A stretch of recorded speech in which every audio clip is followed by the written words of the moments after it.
یہ سنا ہے کہ رات میں یا گھر میں شیشہ ٹوٹ جائے تو بہت اچھی بات ہوتی ہے.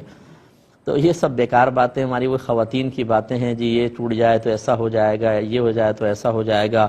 یہ بالکل غلط ہوتا ہے. اس کے کوئی مطلب شرعی حیثیت نہیں ہے.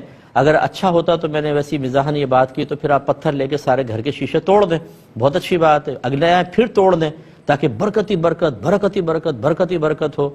تو ایسا نہیں ہوتا ہے. اس قسم کی چیزوں کی طرف توجہ نہ کریں.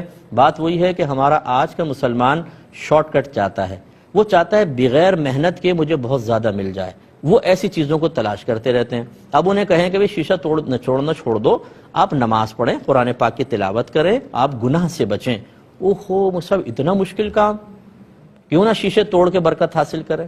یا پھر وہی وظیفے ہیں، کوئی مجھے وظیفہ دے دیں اولاد فرما بردار ہو جائے. نہ آپ نے علم سیکھا، نہ اولاد کو سکھایا، نہ ان کی دینی تربیت کی، نہ انہیں گناہوں سے روکا، نہ ان کو نیکی کا حکم کیا، نہ ان کو اچھی صحبت فراہم کی، نہ اپنے گھر میں اچھا ماحول دیا، نہ آپ رول ماڈل بن کر انہیں دین کی طرف، آخرت کی طرف مائل کرنے کے لیے تیار ہیں.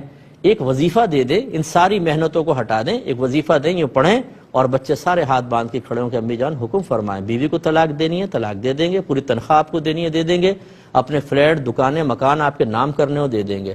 اگر آپ یہ خواب دیکھ رہے ہیں تو ان خوابوں کو چھوڑ دیجئے. ہر چیز کا وظیفہ نہیں ہوتا ہے. نہ ہمارے نبی کریم صلی اللہ علیہ وسلم نے ہر چیز کو وظیفوں سے حاصل کرنے کی ترغیب دی ہے. اگر یہی ہوتا تو قرآن و حدیث کو بند ہی کر دیں پھر، کیونکہ ان میں تو ایسی تعلیمات ہیں جن پر عمل پیرا ہونا ہوگا. تو خلاصہ کلام یہ ہے کہ اس طرح کی توہمات سے آپ بچیں. اچھی